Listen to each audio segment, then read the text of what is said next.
믿음의 복의 제목으로 말씀 전가하겠습니다.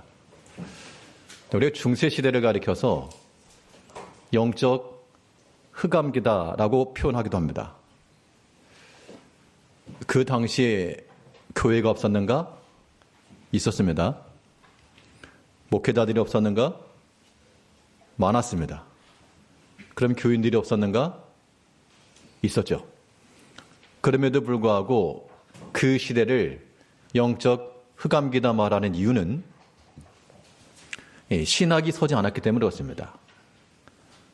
바른 성경 기준이 무너져 버렸기 때문에 그런 성도들의 삶도 그 신앙도 중심을 잡지 못하고 잘못된 교설과 잘못된 교리에 휘둘렸기 때문에 결국 종교개혁을 통해 바로 신학을 세운 거죠. 오늘날 이 시대를 가리켜 영적으로 풍성한 세대라 말하기는 어렵습니다. 마치 중세시대와도 같은데 그러면 교회가 없느냐? 나가보면 십자가 많죠. 목사가 없느냐? 신학교를 졸업하고 직임은 없지만 목사의 타이틀을 가진 사람도 굉장히 많습니다. 교인이 없는가? 예전에 비해서 교세가 줄어들긴 했지만 그래도 여전히 교인들이 없지는 않죠. 그럼에도 불구하고 우리의 신앙적 모습들이 약해져 가는 것은 그런 기준들이 무너져 가고 있기 때문에 그렇습니다. 신앙의 기준을 세운다라고 하는 것은 때로 우리에게 부담이 돼요. 부담이 되기 때문에 우리가 그냥 외면하고 모른 척해 나간다는 겁니다. 예전 코로나 때 온라인으로 이렇게 예배를 드리면서 교회 여러 가지 모습들 하던 행사들이 다 중지가 된 적이 있죠. 혹은 온라인으로 간다든지. 어떤 교회에서 오전, 오후 예배 드리다가 오전 예배만 드리고 이제 회복이 됐는데도 불구하고 오후 예배 드리자라고 말한 사람이 없었답니다.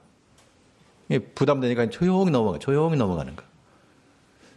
우리가 오늘날 하나님의 교회 신앙생활을 하면서 믿음으로 살아야 됩니다. 교회가 부흥해야 됩니다. 영적으로 각성해야 됩니다. 라고 말을 하지만 그러나 그렇게 말하면서도 마음속에는 그 부담감 때문에 그냥 조용히 넘어가고자 하는 심령들도 없지 않다는 얘기예요. 그 영적 갈망함이라고 하는 것은 하나님을 향한 전적인 헌신, 하나님을 향한 전적인 사랑. 근데 과연 우리에게 그런 모습이 있을까? 없으면 그 영적인 흑암기가 되는 거죠. 여러 가지 기준을 우리가 세워나가야 되겠는데 오늘 본문에서 예수님께서는 친히 복의 기준을 말씀했습니다. 여기서 말한 복이라고 하는 것이 세상에서 말하는 그런 여러 가지 복을 말해서 부유하게 되는 법을 의미하지 않고 우리가 어떻게 신앙생활을 해야 될 것인가에 대한 기준인 겁니다. 하나님을 제대로 섬기는 것이 복이라 그랬으니까 우리가 어떻게 하나님을 섬겨야 될까? 그래서 우리가 팔복이라고 일컬어지는 이 본문을 통해서 마음이 상한 자, 그들은 천국을 소유할 것이라. 애통하는 자, 하나 앞에 애통하는 자, 그들은 위로를 받을 것이라. 마음이 온유한 자, 벽돌처럼 단단하지 않고 스펀지와 같이 수용할 줄 알고 포용할 줄 아는 그런 온유한 자들은 또한 기업을 얻을 것이라. 얻는다라고 하는 것은 밖으로 나가서만 얻는 것이 아니라 내가 품었기 때문에 얻는 겁니다. 속으로 확장되는 것이죠. 뿐만 아니라 의를 사모하는 자, 주의 말씀 아니고선 내 길이 아니라 라고 판단한 자들에게 그들 또한 복이 있을 것이며 또한 긍휼히 여기는 자가 복이 있다. 우리 참 어리석어요. 우리는 다른 사람들로부터 호의적인 말을 듣고 싶어하고 또 우리는 위로를 받고 싶어하고 좋은 일을 얻고 싶어하는데 긍휼히 여기는 자에게 긍휼히 여김을 받을 것이라. 이 단순한 진리를 생각하게 되면 우리가 또한 선한 위로의 말과 섬김의 말과 그런 것들이 우리에게 나가야 되잖아요. 앞과 뒤가 다르면 이것은 바른 기준이 서지 못한다. 우리가 어떤 신학이라 그래서 어려운 신학 책을 들고 말할 것이 아니고 우리의 신앙을 바르게 해줄 수 있는 기준을 붙드는 것이 옳은 신학이죠. 예수님께서 말씀하시기를 제자들에게 무슨 이런 조직 신학 이런 신학을 가르친 게 아니었습니다. 긍휼히 여겨라, 긍휼히. 그럼 너희가 긍휼히 여김을 받을 것이라.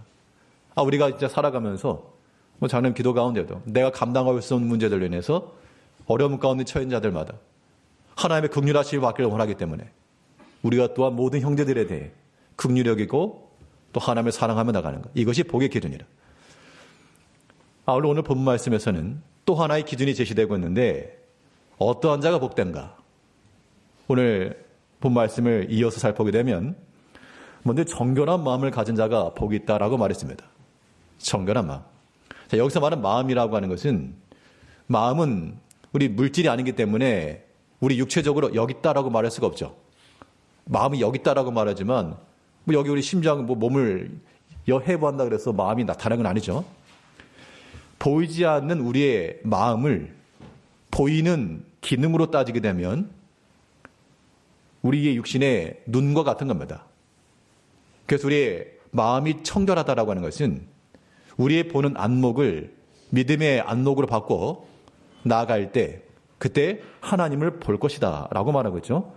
우리 본문 5장 8절 말씀, 오늘 8절 말씀 보시면 마음이 청결한 자는 복이 있나니 그들이 하나님을 볼 것이며, 그러니까 마음에 깨끗한 것은 우리 육체의 눈이 있어서 사물을 보는 것처럼 우리 마음이 깨끗한 것은 영의 눈을 띄워 하나님을 보게 하는 것이다 라고 말하고 있습니다. 그러면 이제 우리가 하나님을 보려면, 여기 본다는 얘기는 하나님은 영으로 존재하시기 때문에 물질 아니시죠. 여기다 저기다 우리가 눈으로 볼 수 있는 게 아닙니다. 영으로 보는 것인데 우리 마음으로 하나님을 배웁는다. 이것은 곧 우리가 하나님 믿음 안에서요. 믿음 안에서 하나님을 찾고 하나님께 나아갈 때 그때 우리가 하나님을 뵐 수가 있는 겁니다. 우리가 무엇인가를 보려고 그러면 당연히 어떻게 되는가 하면 그쪽을 고개를 돌려야 됩니다. 눈을 돌려야죠. 뒤에 지금 누가 왔다 그러면 다들 고개를 돌려서 볼 거 아닙니까? 내가 거기를 봐야 그 있는 곳을 봐야 보이는 겁니다. 우리 하나님을 본다는 것도 마찬가지죠. 눈에 보이지 않는 그 영적인 하나님이 어디 존재하시는가, 어디 계시는가. 물론 하나님은 온 우주에 충만하신 어디에나 계신 하나님이시지만 그러나 하나님께서 어두운데, 죄악 가운데, 사람의 탐심 가운데 거기서 역사하지 않으시죠. 우리 어디를 볼 것인가? 하나님이 계신 곳을 봐라. 마음이 청결하다는 것은 그만큼 하나님이 계신 곳을 주목하는 것이 있습니다. 우리가 꼭 성경 내용만 아니라도 우리의 다른 일반적인 그런 곳에서도 진리를 찾을 수가 있죠. 그 막내 아이가 이제 학교에서 독서 퀴즈를 한다 그래서 예전에는 책이 얇았는데 두꺼운 좀 책이 예양이 많았습니다. 근데 혼자 읽기 어려워해서 같이 읽어줬는데 제가 읽어주면 제가 은혜를 받는 게 하나 있습니다. 책 제목이 아기 돼지 욜. 그 돼지 이름이 욜이었어요. 욜. 그 돼지 형제들이 있었는데 그 형제들은 그냥 우리 안에서 식사 때가 되면 꼴꼴꼴꼴 먹고 있고, 근데 이 아기 돼지 욜은 나 우리 안에 갇혀 있고 싶지 않다. 먹는 게 내 인생에 다가 너무 비참하다. 밖을 나갔습니다. 밖을 나가가지고 친구를 하나 만났는데 염소를 만났습니다. 이름이 구름이에요. 구름. 구름이 뭐냐 그랬더니 하늘에 있는 구름. 그러니까 돼지는 고기를 딴 걸만 향하니까 고기를 못 들잖아요. 구름이 뭐냐고. 하늘에 있는 거. 하늘이 뭐냐고. 저 위에 있는 거. 못 보니까 모르는 거죠.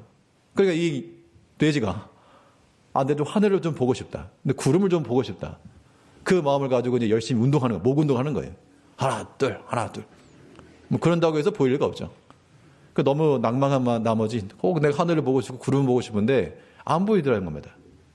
그래서 어느 날 비가 많이 온 그 다음날 웅덩이가 하늘에서 거의 물이 채워지고 물 먹으러 가서 보니까 하늘이 보이더라는 겁니다. 물에 투영된 하늘이 딱 보인 것을 보면 저게 구름이구나. 저게 하늘이구나. 너무 그걸 놀래했다는 얘기죠. 먹을 것을 먹으려고 쫓아다니는 그때에는 먹을 것밖에 안 보였는데 내가 좀 하늘을 좀 보고 싶다 하면서 그 하늘에 투영되는 그 물 웅덩이에 서니까 보여주라 그 얘기입니다. 직업병인지 모르지만 그 본문을 그 내용을 읽으면서 오늘 본 말씀이 생각나더라고요. 마음이 청결한 자는 하나님을 볼 것이라. 내가 세상의 것 자꾸 이것저것 기웃거리고 있으면 거기 어떻게 하나님이 보이겠는가? 하나님이 보일 만한 자리, 하나님이 나타나실 만한 그 자리, 그 자리가 은혜의 자리요, 말씀의 자리요, 기도의 자리요, 봉사의 자리요. 그런 곳에 서야 하나님이 투영되는 것이지. 성도님들은 일절장을 사시면서 그러니까 이 하늘이 투영되는 그 물 웅덩이 한번 서 보셨습니까? 우리 일상의 삶이라고 하는 것이 바쁘고 분주해서 엿새 동안 힘써 일하시긴 하지만, 그러나 이 신학 예수님께서 말씀하신 이 복이라고 하는 것은 하나님을 보는 것이 복이라 그랬습니다. 마음의 청결한 걸 둘째치고 하나님 배웠느냐? 하나님 과연 감각이 되었느냐? 십자가의 그 하나님의 사랑이 과연 느껴졌느냐? 이런 것들이 우리 가운데 있지 않으면 이 동화 속에 나오는 그 돼지만도 못한 거죠. 그 돼지는 그래도 하늘을 좀 보겠다고 그 물 웅덩이에서 그 모습을 보면서 완전히 너무 기뻐하고 너무 즐거워했죠. 그런데 이 돼지가 또 하나의 욕심이 생겼습니다. 간접적으로 보이는 거 말고 진짜 보고 싶, 진짜로. 왜냐하면 그 다음날 지나갔더니 물이 말라가지고 안 보이거든요. 이번에 내가 진짜 이거 물 웅덩이 말고 내 두 눈으로 보고 싶다고. 그렇게 생각하던 차에 어떻게 하면 하늘을 볼 수 있을까? 그러고 가다가 비탈들에서 굴러 떨어졌어요. 떼굴떼굴 굴러가지고 홀랑 뒤집어졌네? 뒤집어지니까 바로 보이잖아요. 세상이 이렇게 간단한 걸 몰랐다고. 두 손 두 발, 물론 돼지는 다 네 발이니까 네 발이 하늘 위로 들려지니까 뒤집어진 거 사실은. 그러니까 하늘이 보이더라 그 얘기입니다. 우리의 삶이라고 하는 것이 우리가 먹을 것만을 위해서 땅에 코를 조아리며 콕콕콕 집어먹을 때는 먹을 걸 먹죠. 근데 거기 뒤집어져야지만 하늘이 보이는 거죠. 우리가 두 손 두 발 들고 하나 앞에 다 들 때 그때라야 하나님을 배운다는 겁니다. 우리 마음의 청결함이라고 하는 것은 무슨 깨끗하고 세수하고 그런 의미에서가 아니라 우리의 마음이라고 하는 것이 믿음 안에 거해서 하나님 응시하고 하나님을 바라고 하나님을 향한 소망을 지닐 때 그때 우리 마음이 깨끗하다 할 것이며 그 마음의 눈을 통해 하나님을 배우는 겁니다. 아브라함은 믿음의 조상이라 일컬어진 아브라함은 그가 하나님을 배웠습니다. 하나님만을 뵌 게 아니고 장차 오실 메시아 그리스도까지 믿음의 눈으로 본 것이죠. 그것은 눈으로 봤다 그런 말이 아니라 그 믿음 안에서 하나님의 약속을 신뢰하니까 믿음 안에서 보았다 그 얘기입니다. 바랄 수 없는 중에 바랬다. 그런 것들이 믿음으로 보는 것이죠. 하나님이 계실 만한 곳을 보는 겁니다.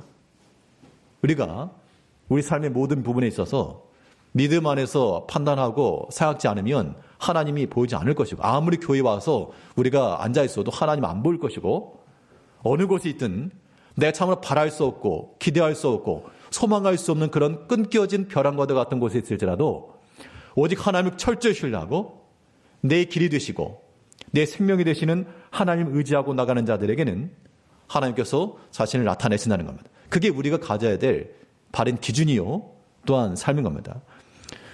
로마서 4장 18절 말씀에서 아브라함이 바랄 수 없는 중에 바라고 믿었으니 바랄 수 없는 중에 바라고 믿었다.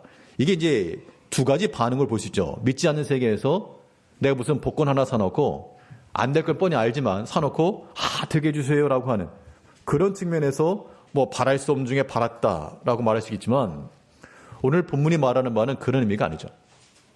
바랄 수 없는 중에 바라고 믿었다라고 하는 것은 사람이 생각할 수 있는 그 기준, 사람이 기대할 수 있는 거, 내가 감당할 수 있는 영역 이미 넘어섰다는 겁니다. 길이 다 끊어졌고 도무지 안 된다. 아브라함의 나이, 사라의 나이를 생각해 보게 되면 이미 자녀를 생산할 수 있는 그런 때가 이미 지나버린 거예요. 여기서 믿는다? 이거 무모한 거죠. 그게 말이 되느냐라고 판단할 수밖에 없는 그 시점에 그때 바랄 수 없는 중에 바라고 믿었다. 이 믿음의 눈이 하나님을 보게 만든 겁니다. 사람이 지혜롭다라고 하는 것은요.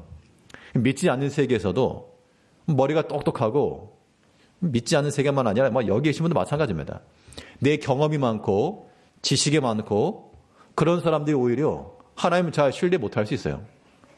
왜냐하면 현실적인 답이 나오기 때문에 지금 나이 90이 넘은 사람이 어떻게 아이를 낳느냐라고 생물학적으로 따지고 들어가면 그 지식에 의해서 하나님의 약속의 말씀을 믿을 수가 없다는 겁니다. 이걸 가리켜 뭐라 말하는가 하면 이성과 합리주의의 신본주의 역습이라 그러는 거예요. 우리가 하나님의 말씀을 알지만 들어서 아시잖아요. 배워서 하시고 읽어서 하시고. 그럼에도 불구하고 우리가 알고 있는 하나님의 말씀대로 살지 못하는 이유가 뭡니까? 안 돼. 현실적으로 그게 아니야. 내 경험과 내 지식이 하나님 말씀이라도 이건 무참히 짓밟는 거죠. 우리가 어떻게 하나님 믿어야 될 것인가? 우리는 아브라함이 그랬던 것처럼 바랄 수 없는 중에 요행을 바라겠다 그런 말이 아니라 오직 하나님만 신뢰한다 그 얘기입니다. 하나님 말씀하신 것이면 그대로 믿고 나가겠다. 그러한 믿음이 우리의 깨끗한 마음이요. 그런 마음으로 나아갈 때 우리는 하나님을 배울 수 있다 그 얘기입니다. 이제 우리 육체의 두 눈은 시력은 점점 약해져 갈지라도 우리 영안은 믿음 안에서 항상 열려 믿음의 눈으로 보며 비록 바랄 수 없는 중일지라도 하나님이 여전히 나를 사랑하시고 내 아버지요 보호자요 내 힘의 원천이시요 또 나의 필요한 모든 걸 예비해 놓으시는 그런 은혜로우신 하나님이심을 우리가 조금도 의심치 말고 두려움 임할 때마다 그 돼지가 뒤집어져가지고 본 것처럼 그 위기의 순간마다 우리는 그냥 뒤집어지면 되는 겁니다. 하나 앞에. 우리 두 손 두 발 다 들고 하늘 위로 다 들고 오직 하나님 응시하며 나갈 때 하나님께서 반드시 버리지 않으시고 지켜줄 걸 믿어야 됩니다. 우리 마음의 깨끗함이라고 하는 것이 이 믿음의 눈으로 보는 것인데 근데 이 믿음의 눈으로 본다라고 하는 것이 우리 어떤 깨달음을 통해 오는 겁니다. 이거 어떻게 보면 눈을 한번 번뜩 뜬 겁니다. 눈을 한 번 떴다고 해서 끝일까? 눈 한 번 뜨고 다시 감으면 어떡합니까, 이거? 눈을 깜빡깜빡거리는데, 눈을 떴다가 또 깜빡하고 떠야지 보이는 것이죠. 떴다가 깜빡! 하고 1시간 뒤에 뜨면 안 보이는 거와 똑같은 겁니다. 우리의 마음의 깨끗함이라고 하는 것은 믿음의 눈으로 하나님을 소망하면서 눈을 뜰 것이고, 이제는 그 믿음의 교훈이 우리 마음속에 지속성이 되어서 여전히 눈을 뜨고 있어야 됩니다. 상시적으로 눈을 뜨고 있는 그 상태를 가리켜 우리가 영적 신앙 양심이라 말할 수 있는 거죠. 그래서 우리 마음이 깨끗하다라고 하는 것은 우리의 신앙 양심을 따라 살아가는 겁니다. 사람의 이성과 합리주의를 따라가는 게 아니에요. 세상적 기준으로 보았을 때 맞는 말이거든요. 그러나 맞는 말인데 그걸 따라가는 것이 아니라 우리는 성경에서 증거하는 그런 신앙적 양심을 따라가는 것. 이것이 중요하다는 겁니다. 그래서 성경에서 말하기를 청결한 마음이라고 하는 것은 신앙 양심이요. 그것은 또한 거짓 없는 믿음이라 그랬습니다. 이 세 개가 연동되는 거예요. 내 마음이 깨끗한 마음인가? 선한 양심을 지니고 있다는 것이며 그것 또한 거짓 없는 믿음이다 라고 증거를 하고 있습니다. 디모데전서 1장 5절 말씀에서요. 이 교훈의 목적은 청결한 마음과 선한 양심과 거짓 없는 믿음에서 나오는 사랑이거늘. 여러 가지 교훈의 말씀을 주는 것은 그 말씀을 통해서 우리 마음이 깨끗해지라 그 얘기입니다. 우리의 육체에 더러워진 것을 지우려면 비누를 쓴다든지 옷에 묻은 얼룩을 제거하려면 세제를 쓴다든지 하겠지만 우리 마음을 깨끗하게 하는 것은 하나님의 말씀이 없잖아요. 무엇을 우리 마음을 깨끗하게 할까? 그 교훈의 말씀을 통해 우리가 청결한 마음이 되고 또한 그 청결한 마음이라고 하는 것이 이제 우리 마음이 하나의 기준이 되어서 세상의 기준이 아닌 하나님의 말씀을 따는 그런 양심이 되고 이 또한 거짓 없고 진실한 그런 믿음 가운데 나간다는 겁니다. 양심이라고 하는 것은 사실 보이지 않는 부분이기 때문에 다른 사람에게 판단받기는 어렵죠. 누가 잘하냐면 자기 자신이 잘 아는데 우리의 신앙적 양심을 바로 해나가는 것이 중요합니다. 저는 목사로서 사실 목사라고 하는 그러한 직분이 기대치가 있죠. 그래도 어떤 도덕성으로나 신앙적으로나 어떤 일반적 기대가 낮은 것보다 높은 상태를 유지하는 것이 보통의 기대감이죠. 근데 때때로 그 기준에 미치지 못한 제 자신을 발견했다고 했습니다. 저만 그러진 않을 것 같고 여기 계신 우리 모든 성도님들도 직분자요 성도라 그래도 당연히 그 직분자로서 기대되어지는 바 그 기대치 혹은 성도라고 하는 이름에 요구되는 그 기대치, 거기에 미치지 못하는 그런 자기 자신을 발견될 수가 있잖아요. 그럴 때마다 참 마음이 상하기도 하고 부족함을 느끼기도 하고요. 혹여나 누가 이걸 알까봐 부끄럽기도 하고 그런 겁니다. 우리의 신앙 양심이라고 하는 것이 견고히 서고 바로 서는 것만 우리가 하나님 앞에 담대히 나갈 수 있습니다. 그래서 우리가 사람에 대해서 함부로 판단하지 말아야 될 것은 내가 누구를 판단할 만한 그런 자격이 안 되기 때문에 그래요. 만일 누군가의 신앙적 문제를 가지고 어떻게 그렇게 믿느냐라고 말하면 하나님께서는 너나 잘해봐라. 네 마음은 어떠냐. 드러나지 않고 공개되지 않아서 그렇지 아마 드러나면 넌 아마 얼굴을 가릴 것이라. 그런 의미에서 우리가 자기 자신을 항상 살펴야 되고요. 또 그런 의미에서 누가 보지 않더라도 우리 마음이 주의 말씀으로 교훈을 받아 깨끗하며 선하며 또한 거짓 없는 믿음 가운데 나가는 겁니다. 우리 하나님의 말씀 듣는 것도 마찬가지예요. 이렇게 말씀을 듣는 것도 그 말씀 속에서 그러한가. 내 마음이 주의 말씀을 따라 이제 내 신앙 양심이 좀 더 선하게 변화돼야 되겠다. 누가 보는 건 아니지만 하나님 앞에 내 마음을 바로 가르쳐야 되겠다. 우리 스스로가 우리 자신에게 가르쳐야 됩니다. 우리 예배 시간 설교를 통해서 저는 말하고 성도님들 들으시겠지만 듣는 것이 다가 아니고 들으시면서 자기 영혼에게 자기 양심에 대해서 가르치고 교훈하라 그랬습니다. 다윗은 말하기를, 시편 기자는 말하기를 내가 주의 말씀을 깨닫고 주의 훈계를 깨달아 내 양심에 내가 훈계하고 가르치고 교훈한다 그랬습니다. 그러니까 말씀을 적극적으로 들으셔야 되는 것은 그 말씀 들으면서 그냥 지금 딴 생각하시면 안 돼요. 지금 생각이 저기 가 있으면 안 되시고 마트에 가지고 장 보는 데 가지면 안 계시고요. 그 주의 말씀을 들으면서 지금 뭐 하셔야 되는가 하면 자기 자신에게 내 영혼에게 내 양심에 지금 가르치셔야 돼요. 내가 마음 깨끗해야 된다. 거짓 없는 믿음을 가져야 된다. 마음을 좀 더 선한 양심을 따라가자. 내 하나 앞에 잘못된 거, 참 수치색 부끄러운 거 있으면 그걸 좀 고쳐야 되겠다. 그것이 우리 영혼을 교훈하고 가르치는 겁니다. 시편 16편 7절 말씀에서 나를 훈계하신 여호와를 송축할지라 밤마다 내 양심이 나를 교훈하도다. 그러니까 훈계하신 여호와, 이 얘기는 하나님께서 선지자를 통해서 말씀하셨든지 아니면 여러 섭리를 통해서 깨닫게 하셨든지 하나님의 말씀을 지금 들은 겁니다. 깨달은 거죠. 그래 먼저 내가 그 주의 훈계를 들었고 또 그 훈계를 들었고 이것이 내 영혼에 영향을 미친 거죠. 한 귀로 듣고 한 귀로 흘린 게 아니라 그 들은 말씀이 내게 남아서 내 영적인 유익이 되고 자산이 되기 때문에 그 양심이 또한 나를 교훈한다. 계속해서 우리의 신의 양심이 단련되고 점점 만들어져 가다 보니까 이제 그 양심이 나를 교훈하여 하나님의 말씀은 이미 한 번 듣고 지나갔으나 그 양심의 그 교훈이 여전히 내게 남아있어가지고 그럼 되겠는가? 믿는 자의 모습이 그러면 되겠는가? 믿는 자의 행실과 언어가 그러면 되겠는가?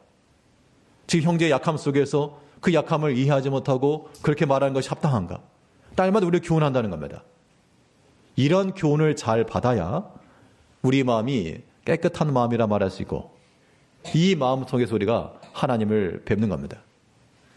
그러니까 말을 잘한다는 것은 현실성 있게 조리 있게 딱딱 들어맞게 말해서 말을 잘하는 게 아니고 우리의 모든 믿음을 통해 하나님을 배웠고 하나님을 본다는 건 뭡니까? 우리는 진노의 하나님, 심판의 하나님을 만나자는 게 아니잖아요. 우리는 은혜의 하나님이요 자비의 하나님이요 은총의 하나님을 만나는 겁니다. 그 하나님을 통해서 우리가 그의 사랑을 알고 그의 베푸신 은혜를 알고 또 그의 자비하심을 알고 따라가는 겁니다. 이제 우리 모든 성도님들은 마음이 청결한 자들이 돼요. 그 마음에 청결한 자들은 하나님을 볼 것이라. 어디 엄한 데만 말고 하나님이 투영되는 그 믿음의 자리에서 또 우리의 생활을 뒤집어서 오직 하나님을 온전히 신뢰하고 비록 바랄 수 없는 중이라도 믿음으로 주를 바라고 소망하며 그 말씀이 날마다 내 양심을 깨워 하나님 앞에 바로 서라. 믿음의 언사를 바로 하라. 라고 하는 그런 교훈을 통해 하나님과 날마다 동행하며 교제하며 살아가시는 복된 우리 성도님들이 되셔야 되겠습니다. 이 정결한 마음이라고 하는 것은 마음으로서 끝나는 게 아닙니다.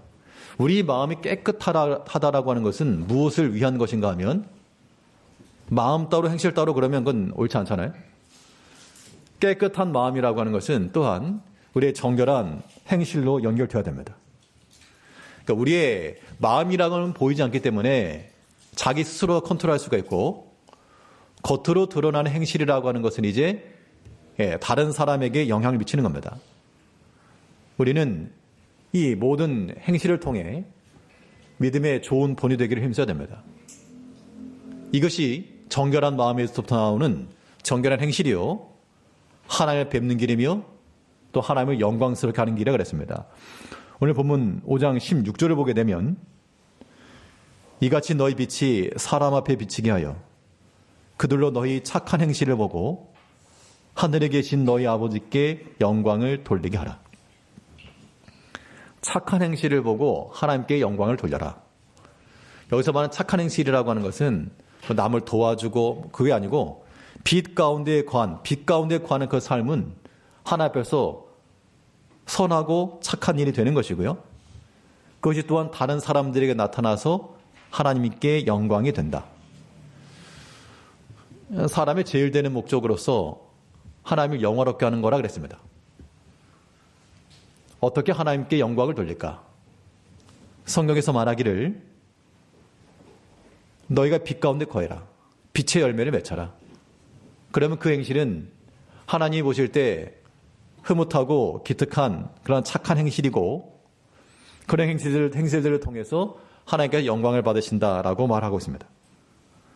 또 우리 믿음의 빛 가운데 거하는 행실들은 뭐라 그랬는가 하면 다른 사람에게 비춰진다. 그러니까 내가 하나의 등불이 되어서 다른 사람에게 비춘다라고 하는 것, 본이 되었다 그런 얘기입니다. 우리가 신앙적으로도요, 교회 내에서 이 본이 될 만한 그런 모습을 좀 지내야 되겠습니다. 본이 되는 사람이 돼야 돼요. 없다라고 말하지 마시고 우리 자신이 본이 될 만한 그러한 믿음의 인격들을 갖춰 나갈 때 이것이 정결한 행실되는 겁니다. 그런 행실이라고 하는 것은 하나님과 더불어 교제하는 겁니다. 청결한 마음이 하나님을 보는 거라 그러면 이 정결한 행실이라고 하는 것은 하나님과 함께 걷는 거죠. 하나님과의 동행입니다. 믿음의 본이라고 말했을 때 우리가 말 그대로 본이 될 만한 일들이 있어야 됩니다. 그리스도를 본받는 자가 되어서 내 삶에서부터 과연 이것이 합당한 것인가? 그리고 뭐 진부한 말이긴 하지만 예수님이라면 어떻게 하셨을까라고 하는 그런 질문들, 그런 생각들은 우리의 판단과 결정에 있어서 굉장히 유용한 겁니다. 우리의 믿음의 본이라고 말했을 때 과연 이러한 행실들이 하나 앞에서 합당할까? 혹은 성도들이 합당할까? 또 우리 성도님들은 나 이런 모든 행동들이, 행실들이 과연 성도들에게 본이 될까? 내가 직분자로서 다른 사람에게 본이 되는 것일까? 라고 하는 질문들을 항상 던지셔야 됩니다. 그래야지만 그런 행실들도 청결함을 유지해 나가는 것이죠. 그게 하나님을 뵙는 것이며 하나님과의 동행하는 길이 되는 겁니다. 성경은 말하기를 우리가 교회 내에서 어떤 일을 할 때 우리는 본이 되는 자가 되라라고 말씀하고 있습니다. 그러니까 본이 되어서 그 본을 끼치고 주장하지 말고, 주장하는 자세를 갖지 말고 항상 본이 되라 그랬죠. 그러니까 우리가 어떤 동력을 말할 때 가장 좋은 동력은 해라 뭐 이런 것보다도 먼저 앞장서 하는 거라 그러잖아요. 휴지가 떨어져 있는데 아무도 안 줍는다. 그러면 우리가 하는 말은 휴지 주어라 그렇게 하거나 뭐 캠페인을 벌이거나 휴지를 주읍시다. 그럼 구호를 외쳐도 되는 게 아니고 여러 사람들 앞에서 그냥 지나쳐갈 때 어떤 한 사람이 먼저 죽게 되면 그것이 하나의 본이 되는 거죠. 아주 초보적인 예를 든 겁니다. 그런데 그런 모습들이 우리 가운데 다 있다는 얘기예요. 우리가 다른 사람들에게 그렇게 요구를 하는 거죠. 정작 내가 그런 본이 될 생각은 없고. 왜? 부담되니까. 나는 그러고 싶지 않으니까. 또 잘못되고 거짓된 믿음들이에요. 그런 것들을. 어렵고 힘든 일일수록 우리 스스로가 본이 되고 특별히 이러한 말씀은 누구에게 주어졌는가 하면 교회 내, 특별히 교회 내에서는 어떤 더 많이 맡은 자들에게 이러한 요구가 주어진 거예요. 우리 바꿔 생각해가지고 목사니까 지시하고 교인은 듣고 그런 맥락이 아니고 먼저 더 많이 맡은 자가 더 먼저 수고해라. 그런 의미의 직분자들 마찬가지입니다. 더 많이 맡으신 분들이 더 먼저 수고하고 그래야지 이게 이제 본이 되어 나가는 거죠. 내가 해도 다른 사람들이 안 따라오는데요. 충분히 따라올 때까지 충분히 더 선한 본을 보여줘야 됩니다. 내가 맡은 자로서 나는 충분히 본이 되고 있다라고 여길지 모르지만 그렇게 안 보였다는 얘기잖아요. 우리 자신을 생각해 보았을 때 그런 부족함이 있다라고 하는 것들을 항상 염두에 두면서 우리가 주장하는 자가 아니고 본이 되라고 하는 말씀을 우리가 잊지 않아야 됩니다. 우리 베드로전서 5장 3절 말씀에서는 맡은 자들에게 베드로전서 5장 3절에 맡은 자들에게 주장하는 자세를 하지 말고 본이 되어라. 우리가 본이 되어서 어떤 모든 신앙적 면도 마찬가지입니다. 이제 우리 연말이 되고 또 여러 가지 한 해 동안 또 이렇게 결산할 거 아닙니까? 여러 지나왔던 것들도 살피게 되고 또 앞으로 우리 내년도 여러 가지 계획들을 세우게 되고 이런 거 하다 보면요. 오늘 또 전도 회장님 모여서 얘기 좀 듣겠습니다만 이런 것들도 마찬가지입니다. 그러니까 우리 어떤 요구사항이라고 하는 게 분명히 있는데 전 그런 거예요. 아직 얘기는 안 했으니까 그냥 던지면 어떤 요구사항이 있다라고 말했을 때 본 되시라고 먼저 요구하는 거 있으면 먼저 앞장서 보시라고. 우리 교회는 기도를 안 하냐고. 나와서 기도하시라고. 왜 전도를 안 하냐. 나와서 전도하시라고요. 왜 사랑이 없냐고. 먼저 사랑을 베푸시라고요. 우리는 안 하면서 본이 안 되면서 그런 걸 요구하고 있다는 거예요. 그거 잘못된 거잖아요. 잘못된 거. 참으로 하나님의 교회 내에서 힘써 수가 어떤 부분에서든지 참 교회가 약합니다. 교육부서 약함. 그럼 앞장서 교사 좀 해보시라고요. 하시자고요. 판단하는 자가 되지 말고 앞장서 수고하시는 자가 되자 그 얘기입니다. 현실적인 문제 사실은. 이제 교사들 세워야 되는데 막상 우리 교사들도 지금 대부분 그만두겠다는 사람들이 천지에 널려 있습니다. 절반은 그만두겠다는 거예요. 왜냐하면 어려우니까 힘들기도 하고. 그럼 뭐라고 말하면 되죠? 그럼 여기 계신 분은 교사는 아니니까 제가 말씀, 교사들이 돼가지고 저러냐고 하시라고. 누구라도. 저 나이가 많아가지고 여러 가지 또 다른 거 해야 돼요. 그렇게 되면 우리가 교사들에 대해서 청년들이 문제가 있다, 교사 힘을 안 내냐, 교육부서가 왜 저러냐, 그렇게 말씀하시면 안 되는 거죠. 그리고 다 같은 아픈 거니까, 아픈 손가락이니까 같이 마음이 품고 한번 기도하자. 그런 위로의 말씀이라도 한 번씩 같이 해주시자고요. 이거 교육부서가 해야지, 교육부장 해야지. 그런 이기적인 말이 어디 있습니까? 그거는 바른 자세가 아니라고요. 본이 되라 그랬잖아요. 본이 되라. 우리가 어떤 일을 맡아서 하지만 우리 모두가 다 어떤 약한 부분이 있으면 같이 하는 거잖아요. 같이. 그런 부분에서 연말만 되면 가뜩이나 이제 살이 빠져가고 있는데 또 머리 휘어지게 되고 여러 가지 요구사항이 많죠. 요구사항 많죠. 그럴 때 우리가 본이 되기를 바라는 거예요. 본이 됩시다. 그러면 먼저 합시다. 교회 내에 어떤 우리가 개선해 나가야 될 부분이 있다. 그럼 먼저 우리 같이 합시다. 그런 마음을 가지고 우리가 아무튼 하나님의 교회를 세워나가는 방향으로 해나가면 그것이 믿음의 본이 되는 거죠.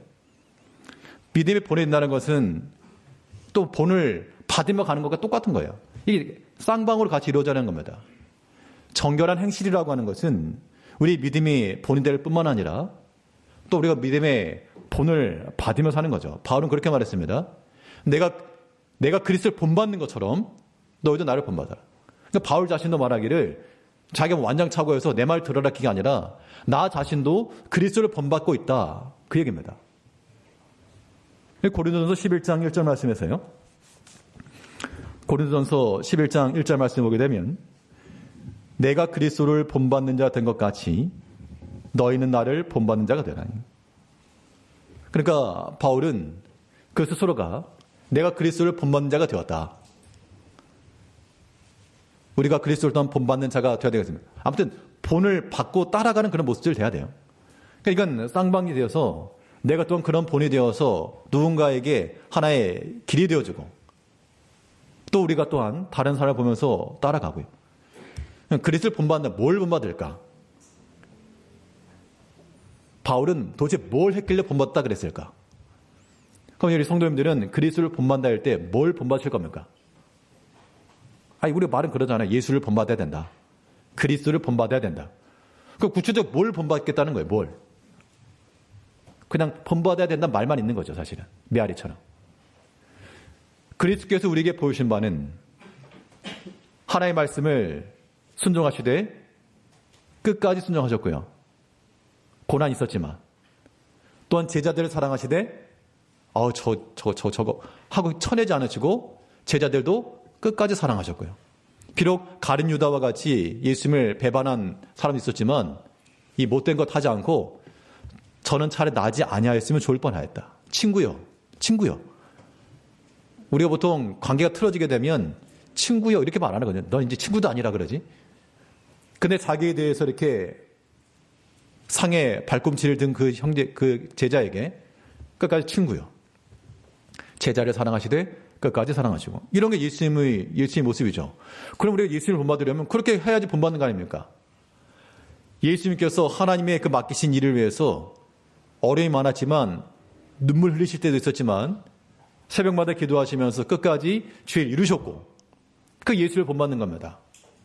직분 감당하다가 어려움이 있지만 저 이제 그만 쉴래요. 그러지 마시고 예전에 어떤 목사님이 그랬답니다.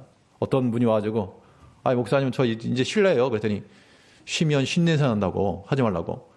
예수님께서 그렇게 하지 않았잖아요. 우리 예수를 본받는 자가 되려면 끝까지 하는 것이고요. 형제를 사랑함에 있어 마찬가지입니다. 도중에 거치는 것이 아니고 형제를 사랑하되 끝까지 사랑하시고. 그럼 나를 향해서 좀 안 좋게 말하는 사람 어떻게 할까요? 미워할까요? 그 예수를 본받는 것인가? 아니잖아요. 비록 우리가 다른 사람이 나에 대해서 해를 가하고 오해의 말을 하고 할지라도 우리가 좀 신앙의 연력이라고 하는 게 어제든지 그 외부 장로님들이 좀 방문하셨는데 교육계 몇 년 됐습니까? 연수로 말하면 우리 50년 넘었잖아요. 그러면 보통 생각하기를 교회 역사가 깊습니다. 역사만 깊으면 어떡합니까? 우리 신앙 인격도 같이 깊어져야지. 모든 면에 있어서 우리가 그리스도를 본받는 자가 돼야 되니까. 그 깨끗한 마음이잖아요. 예수님의 마음, 예수님의 행실. 예수를 본받아야 된다라고 하는 그 말만 있는 게 아니고 실제로 예수님께서 보이신 그 사랑과 그 인내와 그 용납하심과 또 그의 경건생활과 그의 기도생활과 이 모든 것들이 우리의 따라갈 발자취가 될 때 그것이 우리의 믿음의 정결한 행실이요. 또한 하나님을 배웠고 하나님과 동행하는 길이 되는 겁니다. 우리 신앙적 기준을 바로 세워나가야지만이 신앙이 세워지는 겁니다. 오늘 본문에서 예수님께서 그의 입을 열어 친히 하신 말씀이 마음이 청결한 자는 복이 있다. 그 청결하고 깨끗한 마음을 통하여 여기서 말하는 청결함, 깨끗함이라고 하는 것은 믿음으로 보는 것이며 소망 중에 하나님 따라가는 겁니다. 그런 자들은 하나님을 볼 것이며 그런 마음으로 실천해 나가는 자들은 주와 더불어 동행하는 것이라. 이제 우리가 어떤 일이든 다 그리스도를 본받는 자 되어서 주와 같은 마음을 가지고 그와 같은 사랑과 그와 같은 인내와 그와 같은 충성을 가지고 주 앞에 나가시는 모든 성도님들이 되시기를 바라겠습니다. 기도하겠습니다. 지금도 변함없이 우리를 사랑하신 아버지 하나님,